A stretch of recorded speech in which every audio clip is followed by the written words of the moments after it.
In this video, I'll be breaking down the exact 6-step method that I'd hand any total beginner starting Japanese today. The same path that took me from 0 to N1 as an American, with no Japanese connections and without ever living in Japan. Through making every mistake a beginner can make on my own journey, and then coaching hundreds of learners to reach fluency from their own living rooms, I've discovered that beginners almost never fail from a lack of effort. They fail because nobody ever gave them the right sequence. So they spend years doing reasonable sounding things in an order that guarantees they stay stuck. That's exactly why I'm making this video today, to give you all 6 steps in the exact order they need to happen. So you can skip the years I wasted and start building a real speaking ability from day 1. Let's get right into it. Step 1 is mastering the sound system first. Why does everything start from sounds instead of words? Now, in order to speak a language, you actually have to be able to understand it and hear it first. So even from day 1, if I were to start from complete 0,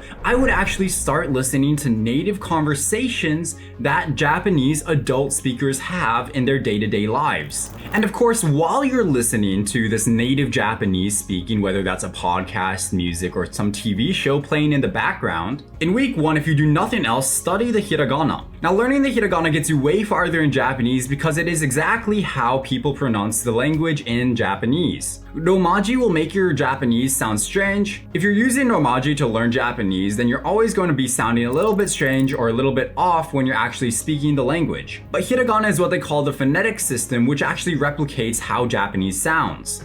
Now, in all honesty, even at the beginning, if you don't have the hiragana down, you won't be able to actually speak Japanese correctly. And you won't be able to pronounce Japanese correctly even if you learn the hiragana, because your listening ability hasn't been built up correctly yet. Which is why we start listening to native Japanese from day 1. But if you want to start speaking Japanese early, then you have to master the hiragana first. So the sounds come first and they come fast. Once you have the basic sounds down and you've been listening to Japanese conversations throughout your week, you'll be ready to start learning to speak Japanese in phrases. The next question is what words to actually put on top of them. And this is where most beginners actually just get sent in the completely wrong direction. Step 2, build a core of phrases you'll actually say. So most learners will actually just go to Duolingo, memorize Wanikani, or some Anki 2000 core deck of words that they have to learn. But if you're learning words out of context, you're not actually going to be able to use them in real life. Which is why I recommend that the first words that you learn are actually not words on their own, but complete phrases that you'll be using in real daily conversations. Conversations where you're introducing yourself, asking questions, ordering sushi, reacting. Instead of random word and textbook lists, you'll be actually able to start having conversations in Japanese from day 1.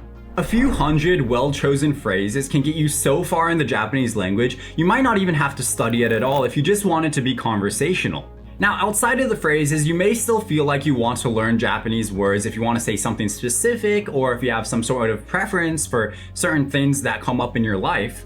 And in that case, you should be learning those words, but within sentences that you can actually use. Isolated flashcard words like the Anki 2000 deck, Wanikani, or even Duolingo won't get you very far in the language because you're learning in isolation. If you're even able to remember the words that you learn out of context, you won't know how to actually use them naturally. And when a real conversation starts, all of those hours you spent studying and studying and studying all these word lists won't come to your brain, and you'll be sitting there in silence or awkwardly trying to communicate not using Japanese. Now here's where my method actually splits off from most of what's on the internet.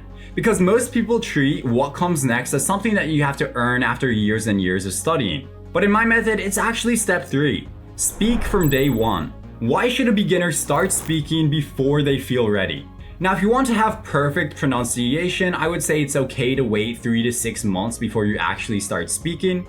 But the only problem with that is that if you don't start speaking from day 1, you won't actually have the confidence to start speaking 3 or 6 months later. And while you might be able to speak Japanese with amazing pronunciation, speaking confidently and actually showing that you can use the Japanese that you've learned doesn't come from just studying the language, but actually speaking with real native Japanese speakers. Even if you learn thousands and thousands and thousands of words, if you can't use even 20% of those words, all of that studying, all of those hours, all of that knowledge that you have in your brain won't actually show itself on the surface. And even if you know more, you won't be able to use as much Japanese as the people who have been speaking from day 1. Now, a quick pause before step 4.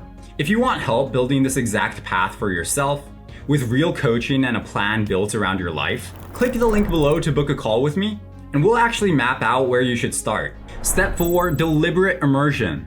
I've personally met hundreds of people who have come over to Japan, have lived in Japan for 10 years, have married in Japan, have had children in Japan, and still can't speak Japanese. And the reason for this is that they've never actually deliberately immersed in the language. All the books that they read are in English, all the TV shows that they watch are in English, all the music that they listen to is in English. And so even though they're in Japan, and they're getting all this background noise from going to the konbini or going to the train station, and they're hearing Japanese technically passively in the background of their life, they're actually still in an English environment because what they're doing on their own time is completely in English. But whether you're in Japan or you're outside of Japan, you can reverse this situation and actually make yourself in a Japanese environment. And if you don't have this intentional immersion, all of those hours studying vocabulary lists, all of those hours studying grammar, using Japanese to try speaking Japanese to Japanese people, all of that won't matter at all if you don't have that environment set up in the first place. Now, this does mean that you have to sacrifice the things that you are consuming in English. Change the shows that you're watching to Japanese shows, change the music that you listen to Japanese music, change the books that you read to Japanese books. By just doing this, even though I was living in the US, almost 80% of my day was filled with Japanese, and I actually had a better Japanese environment than I do now living in Japan. But those materials have to be interesting and fun enough for you, depending on what your goals are, that you're paying attention to what you're actually watching or reading or listening to. And as long as you have that content, and you've chosen what kind of environment you have when you get home from work, you can actually move on to the step that everyone expects comes first, which is exactly the reason I made it step 5 in this process. Step 5, grammar is a reference, not a curriculum.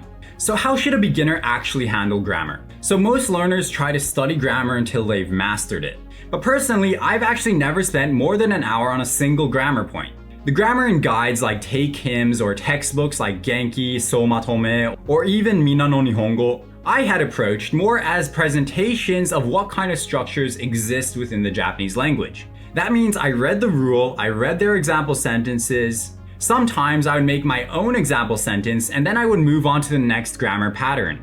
Getting stuck on 1 or 2 grammar patterns will only slow you down, and in most cases you'll learn it naturally through the immersion that you're doing, through the phrases that you're learning to say in Japanese. Grammar isn't something that you have to consciously study, so that later when you're immersing, when you're watching that TV in Japanese, when you're reading that book in Japanese, you can say, oh, I saw that grammar pattern in Take Hymns guide, let me just go back and check. Oh, I've checked it. Effectively, you're studying the language from actual use of the language, which is way better because now you're learning in context and you're going to be actually able to use that grammar with new vocabulary or the words that you already know in real life, in the speaking that you're doing, in those phrases that you're learning. It's going to be way easier to actually acquire that grammar. So again, grammar isn't something that you should be studying actively. It's something that you should be aware of. Just be like, okay, it exists. Now let me go into the immersion and see where I can find it in natural contexts. It's not the other way around where you're studying the grammar so that you can read. You have to read, and then if you see something that's a little bit strange, or if you see a grammar pattern that you recognize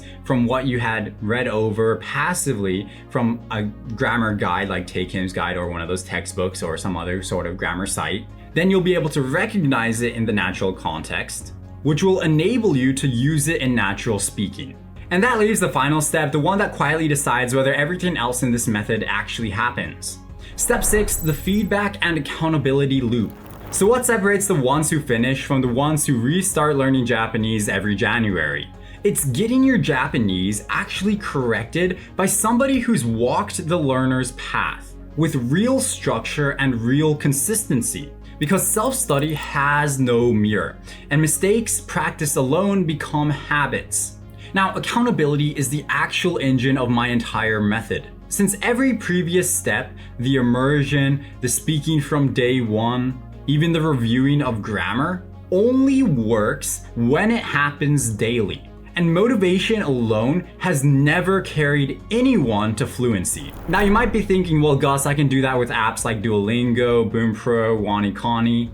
But these apps sell the exact opposite of accountability. They sell streaks and passive review with no speaking and no actual correction. Every single learner who's come to me after years of using textbooks, years of using these language learning apps, learners who have been in the classrooms, learners who have been working with tutors before, all end up having to start at step 1 anyways, which is why coaching will beat teaching every single time. Now you have all 6 steps in the exact order that it takes to take a total beginner to real speaking level Japanese fluency. The same path that took me to N1 without ever setting foot in Japan. But if you want help walking this path, with real coaching, real accountability, a plan built for your life, click the link below to book a call with me, and we'll map out exactly where you should start. I'll see you in the next video.